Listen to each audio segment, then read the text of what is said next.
날 항상 보호하시고 내 방패 되옵소서. 그 풍성한 참 사랑을 위능히 끊을 소냐. 날 구원하신 예수는 참 좋은 나의 친구. 주 내 맘에 늘 계시고 나 주의 안에 있어. 저 포도비유 같으니 참 좋은 나의 친구. 날 구원하신 예수는 참 좋은 나의 친구. 마태복음 18장 21절에서 35절까지 말씀이에요. 네, 우리 말씀 같이 한번, 좀 많긴 하지만 우리 교대로 번갈아 가면서 18장 21절부터 35절까지 우리 천천히 한번 말씀을 깊이 생각하면서 하나님 말씀 읽도록 하겠습니다. 제가 먼저 21절 읽겠습니다. 그때 베드로가 나와 이르되 주여, 형제가 내게 죄를 범하면 몇 번이나 용서하여 주리이까? 7번까지 하오리이까? 그것이 알고 싶다 TV 아시죠? 그것이 알고 싶다. 이게 교양 프로그램, 또 사회 탐사 보도 뭐 이런 프로그램이라서 사실 다큐멘터리 같은 거라 그렇게 인기가 많은 건 아닌데, 이 그것이 알고 싶다는 아무래도 좀 우리한테 좀 강력한 이런 사건들을 다루다 보니까 꽤 인기가 많았고, 얼마 전에 그 어린아이 정인이 사건 같은 경우에는 시청률이 굉장히 높았어요. 이렇게 탐사 보도 프로그램 치고는. 이 TV를 보면은 대부분 이제 범죄 사건을 다루고, 그러다 보니까 그 범죄 전문가들이 나와가지고 이제 그 기존에 이렇게 뭐 경찰이나 뭐 이렇게 수사를 이렇게 했지만, 이 전문가는 아마 이런 사람도 용의선상에 올려놔야 된다, 어떤 자기의 이제 의견을 말하는 그런 내용을 보는데, 거기에 이제 단골로 등장하시는 분이 그 범죄 심리학과 교수님이 등장해. 그 여성분이죠. 이렇게 책 앞에서 머리 좀 하얗고 그분 등장하시는데, 그래서 제가 범죄 심리학이 뭐지? 좀 궁금했어요. 그래서 범죄 심리학에 대해서 찾아보니까 이게 어떤 심리학이냐면, 범죄를 일으키는 범죄자의 특성을 연구하는 거예요. 왜 범죄를 일으켰나? 어떤 환경적인 요인이 그를 범죄하게 만들었나? 이런 것들을 연구하고, 그래서 범죄를 예방하는 거예요. 그런 사람이 환경에 놓이지 않도록. 이런 성향을 가진 사람은 그런 환경에 놓일 때 범죄율이 높더라. 그래서 미리 이제 예방하는 기능을 하고, 그 사람이 나중에 이제 형기를 다 채우고 나왔을 때, 그때 다시 재범하지 않도록 돕는, 갱생을 위해서 돕는 응용 심리학의 한 분야가 바로 이 범죄 심리학이에요.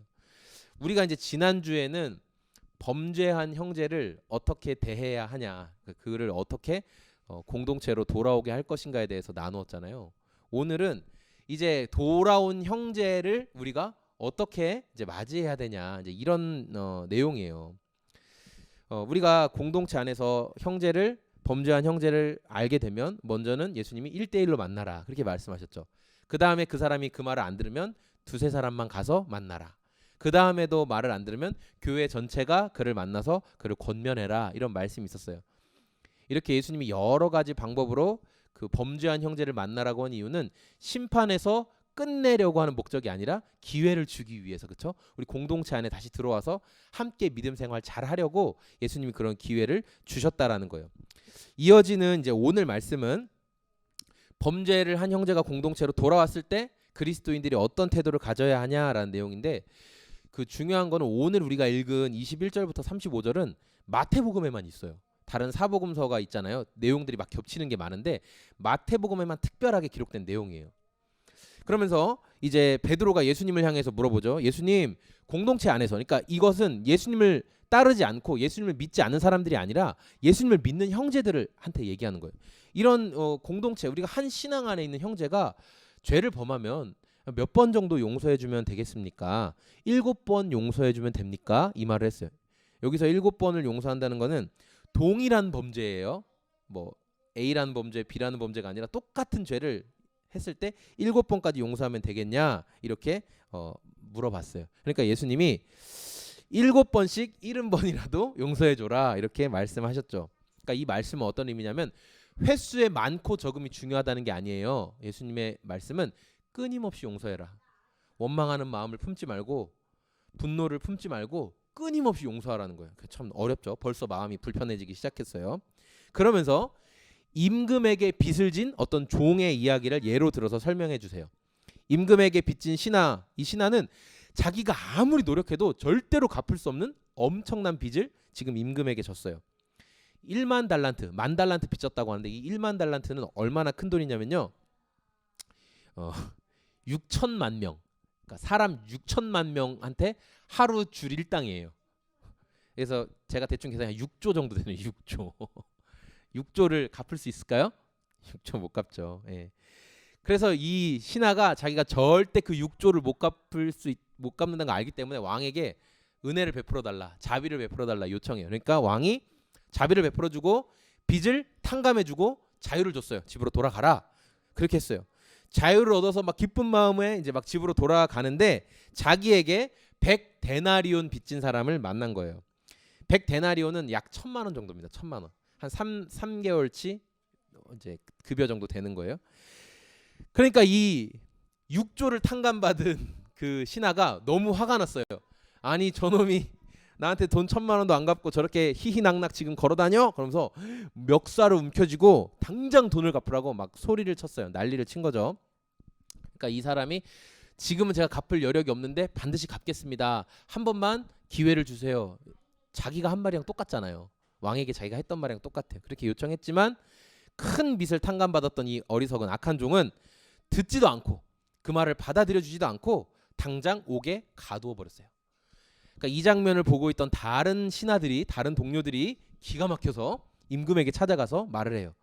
저놈이 지금 한 짓을 보십시오. 이런 짓을 했습니다. 다 말해줬어요. 그러니까 이 일을 하나도 빠짐없이 성경에 뭐라고 기록되어 있어요? 임금에게 다 고했다. 다 말한 거예요. 그러니까 임금이 하나도 빠짐없이 다 듣고 뭐라고 얘기하냐면 네가 빚을 다 갚을 때까지 넌 옥에서 못 나올 것이다. 다시 그를 감옥에 가둬버렸죠. 베드로가 범죄한 형제에 대해서 용서를 몇 번 하면 됩니까 예수님이라고 말한 것. 내가 몇 번까지 용서하면 괜찮은 사람입니까? 이렇게 물어본 거예요. 우리도 그렇죠. 나에게 어떤 잘못을 한 사람이 있어요. 그럼 우리가 그런 것을 대할 때 내가 저 사람을 몇 번까지 용서해주면 그래도 내가 좀 괜찮은 사람일까 이런 생각을 스스로 하곤 해요. 동일한 잘못에 대해서 내가 한 3번 정도, 그러니까 기준 이상으로 3번 정도 내가 용서해주면 나는 굉장히 성숙한 사람이다. 우리가 이렇게 생각을 가질 수도 있어요. 하지만 예수님은 오늘 말씀을 통해 무엇을 얘기하시냐? 성경 전체를 통해서 예수님이 용서에 대해서 가르치시는 그 핵심은 뭐냐면 몇 번 용서했냐 횟수가 아니라 네가 더 많이 용서받았어. 네가 더 큰 용서를 받은 사람이야. 그러니까 너는 그 마음을 잃어버려서는 안 돼. 라고 항상 우리에게 가르쳐 주세요. 그래서 우리는 먼저 용서받았기 때문에 용서할 수 있는 마음을 우리가 품고 있는 것이죠. 저는 오늘 말씀을 통해서 우리가 신앙 공동체 안에서 용서를 다룰 때 어떤 것을 기억해야 되는지 그 말씀을 여러분과 함께 나누려고 해요. 먼저 우리 교회 공동체 안에서 용서를 실천할 때 우리가 기억해야 될 건 뭐냐면 주님이 하신 용서가 먼저 나에게 적용돼야 된다는 거예요. 주님이 하신 용서가 나에게 먼저 적용돼야 된다. 우리 21절과 22절 말씀 읽어보겠습니다. 베드로가 범죄한 형제에 대해서 몇 번 정도 용서하면 될까요? 라고 물어보는 거예요. 유대인들은 전통적으로 형제가 동일한 범죄한 것에 대해서 3번까지 용서해주면 그건 좋다. 3번까지는 용서할 수 있다라고 말했어요.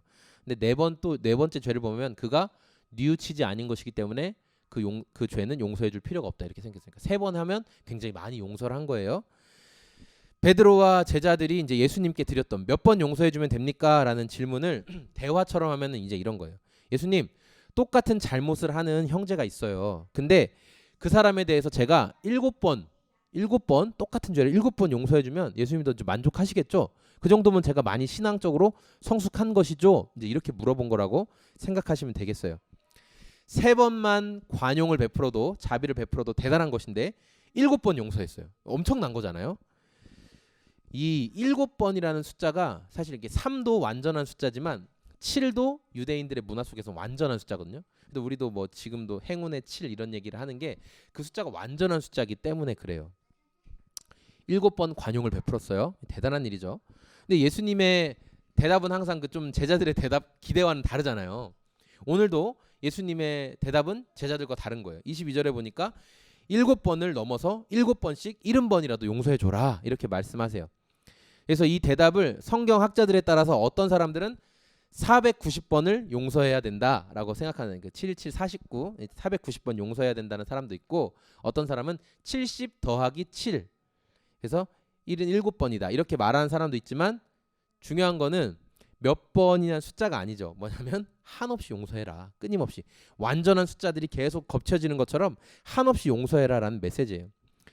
누군가가 어떤 잘못을 했을 때 우리는 내가 그 잘못을 동일하게 하지 않았으면 재판관이 되죠. 우리가 재판관이 돼요. 윤리적으로 재판관이 돼서 특별히 평소에 도덕적으로 윤리적으로 법을 잘 지키시고 그렇게 윤리적인 삶을 살았던 분은 상대방의 잘못에 대해서 더 큰 책망이 일어나요. 왜냐하면 나는 그렇게 안 살도록 노력했으니까 그런 거죠. 이번에 그 LH 그 토지공사의 문제를 보면서 이 내부 정보를 이용해서 어쨌든 투기를 한 거잖아요. 사람들이 크게 분노한 이유가 뭐예요? 우리는 그렇게 살지 않았는데 어떻게 너희는 그럴 수가 있냐 그런 거잖아요. 특별히 국가기관이라서 그럴 일을 절대 하지 않았을 거라고 생각했는데 그 사람들이 그런 일을 했다. 나는 하지 않았는데 나는 그렇게 안 살았는데 그러니까 이런 마음이 우리를 더 분노하게 이제 만드는 거잖아요. 베드로와 제자들 생각에 나에게 직접적인 피해를 입힌 사람을 3번을 넘어서 7번까지 이제 용서해주면 예수님도 충분하다라고 인정하시겠지 그렇게 생각했어요. 근데 주님 생각은 완전히 그것을 뛰어넘는 것이죠. 예수님은 이 대답에서 뭐라고 말씀하시냐면 나에게 피해를 입힌 타인에게 이 용서를 적용할 때 우리가 나에게 피해를 입힌 타인에 대해서 내가 용서해야지 내가 이 말씀 때문에라도 용서해야지 이런 생각이 들면 굉장히 좀 마음이 사실 불편해요. 용서라는 주제라는 게 우리는 나에게 큰 상처를 주고 우리를 아프게 만들었던 사람 때문에 다 이제 아픈 경험들이 다 있어요. 우리 마음속에. 그래서 나를 괴롭게 만들고 힘들게 만들었던 사람을 용서하라. 특별히 예수님의 말씀처럼 끊임없이 용서하라. 이런 말을 들으면 마음이 무지 어렵죠. 어려워요. 원수 같은 사람이 지금 안 보이니까 지금 내 눈에 안 띄니까 소식이 없으니까 그나마 내가 그냥 뭐 잊고 지내는 것처럼 보이지만 예를 들어 그 원수가 여러분 앞에 매일 나타나요. 그래서 여러분을 매일 상처 주고 돌아서서 너 예수 믿는 사람이잖아. 예수님이 용서하라고 했잖아. 용서해야지 당연히. 막 이렇게 태도를 보이는 거예요. 용서하시겠어요? 속 터져 죽죠. 와, 저 정말 저런 인간이 다 있나. 우리는 아마 그렇게 생각할 거예요. 그런데 이 말씀을 내가 용서할 누군가가 아니라 나에게 한번 적용해 보세요. 나에게. 우리는 매 순간 주님 제가 똑바로 살겠습니다. 제가 잘 살겠습니다. 제가 죄 짓지 않겠습니다. 이런 결심하죠. 매 순간 해요. 저도 매일 해요. 절대 그렇게 하지 말아야지 하면서 또 동일한 죄를 범하고 있는 우리 모습을 발견하게 됩니다. 저와 여러분 가운데 동일한 죄를 7번 이상 해보신 분이 분명히 있을 거예요. 분명히 저는 그래 봤어요. 그러니까 주님께서 베드로의 생각대로 동일한 죄에 대해서는 7번까지는 용서해주고 8번째부터는 안 된다. 그때부터는 그 사람이 뉘우친 게 아니니까 절대로 용서해주지 마라. 인간관계를 즉시 끊어내라. 그와 함께 하지 마라. 상종도 하지 마라. 이렇게 말씀하셨다면 저와 여러분이 오늘 이렇게 주님 앞에 서 있을 수 있을까? 신앙생활 할 수 있을까? 우리는 그렇게 할 수 없을 거예요. 주님이 끊임없이 용서하라고 하신 말씀은 저와 여러분이 공동체 안에서 어떤 형제 자매들을 용서하는 그 내용에도 물론 적용이 돼요. 물론 적용이 되지만 가장 먼저는 나에게 적용을 먼저 해보라는 거예요. 나에게 먼저. 주님이 끊임없이 용서하라고 하신 이유는 주님이 내가 너를 먼저 용서할 거다. 너의 그 연속된 죄를 내가 용서할 것이다라는 메시지가 담겨 있는 거예요. 두 번째, 우리가 공동체에서 용서를 실천할 때 기억해야 될 건 뭐냐면 주님이 나에게 과분한 사랑을 베풀으셨다는 것을 우리가 기억해야 되는 거예요. 이 끊임없이 용서해 주라는 말씀을 하신 후에 예수님은 한 가지 비유를 들어서 용서에 대해서 가르치시는데 이제 하나님의 왕국에 대해서 말씀하세요. 하나님의 왕국은 종들과 결산을 치르려고 하는 왕과 같다. 이렇게 말씀하시죠. 그러니까 용서라는 게 하나님의 나라와 굉장히 연결되어 있는 중요한 개념이라는 걸 알 수 있어요. 왕은 신하들에게 그 지역을 다스릴 수 있는 권세를 줬어요. 그 지역을 통치할 수 있는 권세를 줬어요. 그러니까 왕이 없는 동안에는 신하가 거의 왕이죠. 신하가 왕처럼 행동을 하는 거예요. 자기가 권력이 있으니까. 근데 신하가 해야 될 일은 뭐냐면은 왕에게 위탁받은 그 권세를 가지고 세금을 걷고 그리고 지역 안에 문제가 생기지 않도록 뭐 치안이나 질서를 잘 유지하는 게 바로 신하가 해야 될 일인 거예요. 사람들로부터 걷어들인 세금은 내게 아니죠. 내게 아니라 왕에게 바쳐야 할 돈이에요. 그런데 지금 이 신하 10,000달란트를 빚진 신하는 자기 권력이 아마 영원할 줄로 생각했나 봐요. 왕이 결산하러 오지 않을 거라고 생각했나 봐요. 그래서 왕에게 바쳐야 할 돈에 손을 댄 거예요. 해서는 안 될 일을 한 거죠. 굉장히 큰 손해를 끼치게 됐어요. 그리고 그가 생각하지도 않았던 그때 왕이 내가 너와 결산보고를 해야 되겠다 하고 찾아와서 너 그거 가져와라 이제 말씀을 하는 거죠. 신하가 왕에게 드려야 할 돈이 10,000달란트라고 이야기했습니다. 달란트라는 단위는요 성경에서 등장하는 가장 큰 단위예요.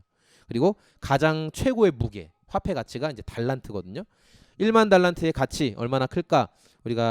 제가 앞에서 설명드렸지만 당시 노예 한 사람의 몸값이 2,000데나리온이었거든요. 2,000데나리온. 그래서 10,000달란트면은 노예를 몇 명 살 수 있냐면은 3만 명. 사람 3만 명을 살 수 있는 엄청난 돈인 거예요. 네, 엄청난 돈인 거예요. 그러니까 주인은 이 어리석은 종을 향해서 뭐라고 말하냐면 너와 너의 아내와 너의 자녀들까지 다 노예로 팔지라도 너 그 돈을 갚아라 이렇게 말했어요. 되게 무서운 말이죠. 이제 제가 뭐 어떤 뉴스 같은 걸 보다가 2015년도에 KBS 뉴스 따라잡기라는 데서 어떤 보도가 나왔냐면은 장기 밀매하는 거에 대해서 보도가 나왔어요. 근데 이게 뭐 우리가 흔히 장기 밀매하면 어떤 치안이 안 좋은 나라에서 이루어질 거라고 생각하잖아요. 근데 우리나라에서 실제로 벌어지는 장기 밀매에 대한 이야기예요. 그래서 기사를 보니까 간 있잖아요. 우리 몸에 간. 요거는 이제 막 절반 떼내고 하잖아요. 이식할 때. 간은 얼마냐면 간이 2억이래. 2억. 그리고 신장은 1억 5천. 예, 이렇게 실제로 장기 밀매가 이루어지고 경찰이 덮쳤지만 이미 실제로 일어난 사건도 몇 건 있었다라는 거예요. 그러니까 만약에 어리석은 종이 자기 가족을 전부 노예로 다 팔아도 갚을 수 없을 만큼 엄청난 빚을 지금 왕에게 지고 있다라는 거죠. 그러니까 어리석은 종이 주인을 향해서 한 번만 자비를 베풀어 달라고 요청해요. 왕이시여, 한 번만 자비를 베풀어 주십시오. 근데 그가 한 말이 진짜 기회를 주면 내가 10,000달란트를 갚겠습니다라는 의미가 아니에요. 못 갚아요. 이거는 절대 못 갚아요. 그러니까 내가 절대 못 갚는다는 걸 알기 때문에, 내가 무능하고 나에게 그 돈을 갚을 능력이 없다는 걸 알기 때문에 살려달라 이렇게 요청을 하는 거죠. 그러니까 이 모습을 우리가 아마 옆에서 지금 보고 있다고 한번 생각해 보세요. 우리 성도님들이나 제가 다 신하, 그 왕의 동료 신하들이에요. 그럼 아마 이렇게 했을 거예요. 에휴, 저 나쁜 놈 저거 흥청망청 아주 내가 저놈 꼴 좋다네 저럴 줄 알았지 내가. 한번 내가 걸릴 줄 알았어. 그렇게 분명히 생각했을 거예요. 결국은 이런 날이 오는구나. 아유 속 시원하다. 아유 나도 그동안 솔직히 눈먼 놈 몰래 어떻게 하고 싶었는데 난 참았는데 저놈은 아주 잘 됐다. 분명히 이렇게 했을 것 같아요. 그리고 이제 왕이 막 그 신하가 한 번만 살려주세요 막 이런 걸 보면서 뭔가 약간 고민하는 모습을 보이니까 득달같이 얘기하겠죠. 왕이시여, 절대 마음이 약해지시면 안 됩니다. 저놈을 지금 능지처참하시어 국법의 지엄함을 보이셔야 합니다. 막 하면서 통촉하여 주시옵소서. 아마 분명히 그랬을 거예요. 예. 막 청원하고 난리가 났을 거예요. 그런데 주인이 어쨌든 그냥 결정을 해버렸어요. 이 종을 불쌍히 여겨야 되겠다는 마음이 들었어요. 그래서 여기서 왕이 불쌍히 여긴다라는 그 원어적 표현은 뭐냐면 내장이 움직인다. 굉장히 강력한 표현이에요. 뭐냐면 성경에 또 언제 이런 표현이 쓰였냐면은 아직 살아계신 아버지의 유산을 미리 땡겨 받아서 먼 타지로 가서 허랑방탕하게 다 쓰고 돌아온 나쁜 둘째 아들 아시죠? 그놈이 거지꼴이 돼서 터덜터덜 걸어올 때 그 터덜터덜 걸어오는 거지꼴 된 둘째 아들을 보면서 뛰어가는 아버지의 마음이 바로 이 마음이에요. 불쌍히 여겨. 성경은 동일하게 그렇게 표현하고 있어요. 그러니까 왕이 그 신하를 볼 때 정말 거지꼴이 돼서 돌아오는 그 아들을 바라보는 아빠의 마음 같은 게 생겼다는 거예요. 그런 긍휼한 마음이. 그래서 빚을 완전히 다 탕감해주고, 그리고 너 집으로 돌아가라. 네 가족들, 너 걱정하는 가족들에게 돌아가라. 자유까지 주었어요. 이거 얼마나 대단한 일이에요. 정말 대단한 일이죠. 그래서 이 신하는 얼마나 기뻤을까. 진짜 너무너무 기뻐서 막 휘파람 불면서 춤을 추면서 막 거리로 나갔을 거예요. 신난다. 내가 살았다. 내가 그동안 해먹은 10,000달란트도 내가 안 갚아도 되고 얼마나 좋아. 막 춤추면서 나갔을 거예요. 횡재를 했죠. 그런데 가는 길에 자기 눈앞에 띄어서는 안 되는 이 1,000,000원 빚진 사람이 딱 눈에 보인 거예요. 자기가 탕감받은 6조 원은 지금 눈에 들어오지도 않아요. 6조 원 얼마나 큰 돈입니까? 그러니까 내 돈 1,000,000원이 아까워서 득달같이 달려가서 그럼 멱살을 잡고 지금 힘도 얼마나 좋아요. 탁 잡고 너희 놈 돈 갚아라. 내 돈 1,000만 원 왜 안 갚냐? 3개월치 일당 왜 안 갚냐? 막 난리를 친 거예요. 그래서 이 사람이 지금은 갚을 돈이 없습니다. 그러나 제가 반드시 갚겠습니다. 1,000만 원은 갚을 수 있잖아요. 1,000만 원은 시간 지나면 갚을 수 있는 돈이에요. 충분히. 같은 신하기 때문에 이 사람이 갚을 수 있다고요. 근데 들어주지도 않아요. 됐어 임마. 네 말 듣지도 않을 거야. 이 나쁜 놈 어떻게 1,000만 원을 떼먹어. 자기는 6조를 해먹었으면서. 그리고 감옥에 집어넣어 버렸어요.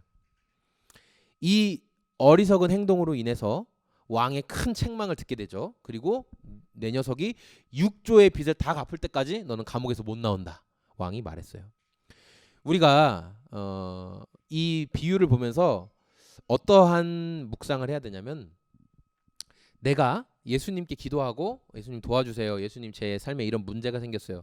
하나님께 대화를 걸 수 있고 대화할 수 있는 것, 신앙생활 할 수 있는 것이 놀라운 은혜를 받은 증거예요, 이게. 그러니까 우리로 치면 하나님 앞에 6조 이상의 큰 우리가 손해를 끼친 사람들이에요. 우리 삶이 죄로 인해서. 내가 갚아야 할 거였어요. 근데 누가 갚아주셨어요? 예수님이 대신 다 갚아주셨어요. 내 죄의 대가에 대한 모든 것을 탕감해 주신 거예요. 그러니까 우리가 감당할 수 없는 큰 은혜를 이렇게 받았는데, 받은 은혜를 우리가 항상 기억하지 않으면 나만 생각하고 싶은 이기적인 본성이 우리가 말씀에 순종하는 것을 자꾸만 방해해요. 우리 마음에. 제가 인정하고 싶지 않지만 사람은 자기가 처한 문제가 제일 힘들거든요. 자기가 처한, 옆에서 누구 막 팔이 잘리고 죽어가도 내가 여기 손가시 박힌 게 제일 아픈 거예요. 사람은 그런 존재예요. 왜냐하면 이기적이니까. 제가 인간의 이기적인 모습, 또 저의 이기적인 모습을 가장 잘 본 곳이 어디냐? 군대에서였어요. 군대에서. 제 창피하지만 또 군대 얘기를 제가 또 살짝 해드릴게요. 제가 받은 특기가 있어요. 저는 병원에서 일을 하는, 그때 그런 전공이 그런 거였으니까 병원에서 일을 하는 특기라고 생각을 했어요. 그래서 그 특기를 받았고, 그리고 제가 근무하고 싶은 병원으로 배치를 받기 위해서 이렇게 시험 볼 때, 다른 친구들은 시험을 잘 봐서 자기가 원하는 곳이 갔지만 저는 친구들을 다 설득해가지고 그 자리에 아무도 쓰지 마라. 내가 가겠다. 그래서 동기들이 그래 성민아 네가 가라. 거기 어머니도 계시고 하니까 네가 가는 게 제일 좋겠다. 그래 제발 한 번만 밀어줘라. 그래서 진짜 동기들이 한 명도 거기 안 썼어요. 되게 탐나는 자리였는데. 그래서 부품급을 안고 왔어요. 우와 내가 이 병원에 왔구나. 이 언덕만 넘으면 저희 어머니가 또 근무하시는 곳이고 너무 좋다. 또 내가 살던 지역으로 와서 너무 좋다. 진짜 행복했어요. 근데 제가 받은 특기와는 상관없이 저희 보직이 이렇게 전혀 다른 어떤 행정적인, 그리고 이렇게 뭐 무슨 뭐 매점에서 판매하는 이런 걸로 복지병이 된 거예요. 제가 복지병. 그러니까 마음이 너무 불편하더라고요. 정말 하기 싫었어요. 그러나 아시다시피 군대에서는 하기 싫은 일도 해야 되죠. 근데 저는 하기 싫은 일이 하기 싫었어요. 그러니까 그걸 받아들이지 못했죠. 그러니까 그 상황에 계속 순응하지 않고 저는 이 일을 하기 싫습니다. 저는 이거 안 하고 싶습니다. 계속 얘기하니까 군대에서 저를 부적응하는 사람, 지금으로 치면 이제 관심병사 같은 게 제가 된 거였어요. 정서적으로도 제가 몹시 불안한 상태에 놓였어요. 그러니까 제가 이 메시지를 준비하면서도 그때를 생각하니까 또 되게 부끄럽더라고요. 마음이 불편하고. 어쨌든 그래서 부대에서 이제 어머니께 연락을 했어요. 그래서 이성민 병사를 어머니가 좀 만나주셔야 되겠습니다. 그래서 어머니가 오셨어요. 아시다시피 어머니가 이제 군대에서 오래 일을 하셨기 때문에 수많은 젊은 병사들을 뭐 수십 년 동안 만나고 보내고 했기 때문에 우리 아들은 잘할 거야. 우리 아들은 또 저 우리 멋진 전역한 병사들처럼 잘할 거야 이렇게 믿고 계셨는데, 제가 정서적으로도 너무 힘들고 막 너무 이렇게 초라한 모습으로 있으니까 어머니가 너무 이제 보시기에 마음이 아팠을 거예요. 그럼에도 불구하고 저에게 잘할 수 있다 격려해 주시고 응원해 주시고, 잘할 거예요. 좀만 견뎌내면 된다. 이 고비만 넘어가면 된다. 다 힘들어 하더라. 조금만 넘어가면 된다. 이렇게 응원을 해줬어요. 근데 제가 그 말을 듣고 역시 어머니 지혜로우십니다. 역시 제가 어머니의 말대로 한번 이겨내 보겠습니다. 이렇게 했을까요? 아니에요. 그렇게 했으면 제가 아니죠. 제가 어떻게 했냐면은 어머니의 격려를 받고도 굉장히 상처되는 말을 했어요. 뭐냐면 이렇게 말했어요. 엄마도 내 상황을 절대 이해하지 못해. 아무도 이해하지 못해. 이 상황은 나밖에 몰라. 아무도 날 안 도와줘. 아무도 이 상황을 몰라. 이러면서 나만 힘들다고, 나만 지금 죽겠다고 그렇게 상처되는 말을 했어요. 인간이요 이렇게 이기적이에요. 자기밖에 몰라요. 어떤 사람을 보면 좀 저 사람은 진짜 이기적이다. 저 사람은 좀 이타적인 것 같은데 아니에요. 이타적으로 보이는 거예요. 그 사람도 이기적인 상황에 놓이면 이기적인 행동을 해요. 결국 좀 더하냐 덜하냐 그 차이밖에 없는 거예요. 왜냐하면 인간이 근본적으로 이기적이니까. 우리가 이기적인 태도를 더 많이 갖게 되는 이유가 뭘까? 제가 생각해 보니까 내 문제만 바라보면, 내 문제 안에만 빠져 있으면 더 이기적이 되더라고요. 우리가 그 이기적인 상황, 나만 바라보는 상황에서 빠져나오려면 그럼 어떻게 되냐면은 주님이 나에게 먼저 큰 은혜를 베풀어 주셨다. 이거를 자꾸 생각해야 되는 거예요. 쉽게 생각하면 이런 거예요. 쉽게 생각하면은 제가 기숙사에 학교 다닐 때 이제 기숙사 생활할 때 금요일 날 이제 금요일 날은 집에 가니까 목요일 날 저녁 되면 하는 게 뭔지 아세요? 제가 목요일 날 저녁 때 되면은 노트 펴놓고 삼겹살, 떡볶이, 김밥 먹고 싶은 거 적어놓는 거예요. 너무 먹고 싶어, 너무 먹고 싶어. 그러니까 사 먹어도 되는데 그건 뭐 신학교에서는 꼭 일부러 이렇게 그지같이 살아야 되나? 왜 이렇게 제가 맨날 그 라면에 햇반만 먹었거든요. 시리얼 아침에 시리얼 먹고 그러니까 그렇게 먹고 싶은데 아시죠? 근데 집에 금요일 날 가잖아요. 안 먹어요 또. 근데 이게 내가 결핍하다고 느끼니까 자꾸만 뭘 더 내가 지금 이걸 해야 돼, 내가 이걸 해야 돼 이런 생각이 드는 거예요. 그런 것처럼 나에게 주님이 은혜를 베풀어 주신 먼저 큰 은혜를 베풀어 주신 걸 기억하지 못하니까 자꾸만 이기적이 되는 거예요. 나만 알게 되고 나만 생각하게 되는 모습이 있는 거예요. 우리가 공동체 안에서 성도를 용서하고 잘 품고 또 함께 살아가기 위해서는 주님이 나에게 먼저 선불로 큰 은혜를 베풀어 주셨다는 것을 기억해야 돼. 이것만 기억하고 있으면 그래 네가 그럴 수도 있지. 그러니까 그런 마음은 긍휼한 마음 그대로 생기는 거예요. 먼저 이 사실을 우리가 기억할 때. 오늘 말씀을 이제 정리할 건데 예수님이 말씀하신 용서의 의무를 우리가 올바로 실천하기 위해서 이제 용서가 의무예요. 의무. 사실은 우리 복음 안에서는 복음 안에서 형제를 하는 건 이게 의무예요. 반드시 그렇게 하라고 말씀하셨어요. 두 가지 내용을 나누었는데 먼저는 남에게 남을 내가 저 사람 용서해야지, 내가 저 사람 용서해야지 하기 전에 그 용서가 먼저는 예수님이 나에게 먼저 해주신 거, 나에게 먼저 적용하는 거야. 내가 먼저 용서받았지. 그리고 나를 용서해 주신 그 사랑이 엄청나게 큰 용서지. 사실은 그냥 조그만 용서가 아니라 대단한 용서지. 이것을 우리가 기억해야 되는 거예요. 감당할 수 없는 큰 사랑을 먼저 베풀어 주셨기 때문에 우리도 받은 대로 실천할 수가 있는 것이죠.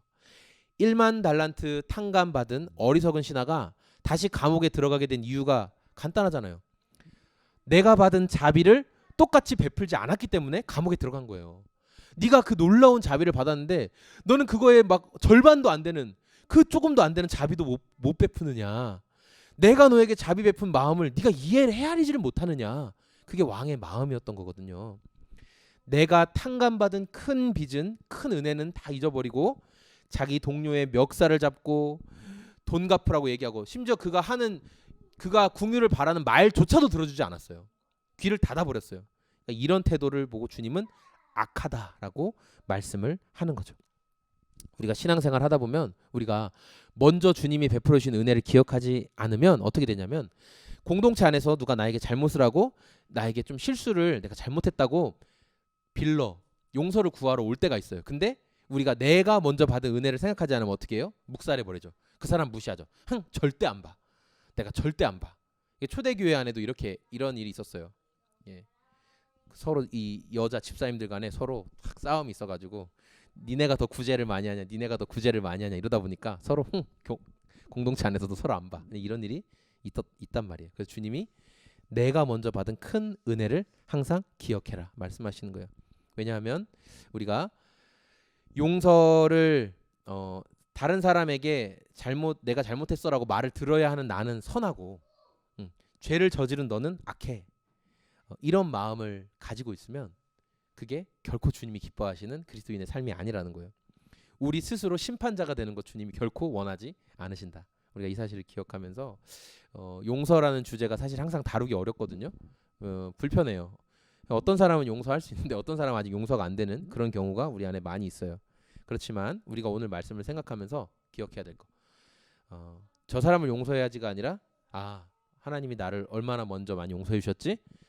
내가 얼마나 큰 헤아림을 받았지? 이것을 항상 먼저 나에게 적용해 보라는 거예요. 내 생각을 뛰어넘어서 나를 용서해 주시는 주님을 생각해 보세요. 그리고 우리가 그 먼저 용서해 주신 그 선한 왕을 담듯이 우리도 예수님 닮기를 원합니다. 예수님은 그래서 우리가 모든 순간 가운데 원망을 품지 말고 큰 사랑을 받은 자녀답게 살아가라. 그렇게 말씀하셨어요. 저와 우리 소금 제작소의 성도님들이 그런 마음 잃지 않는, 그런 마음 놓치지 않는 우리의 삶이 다 되었으면 좋겠습니다.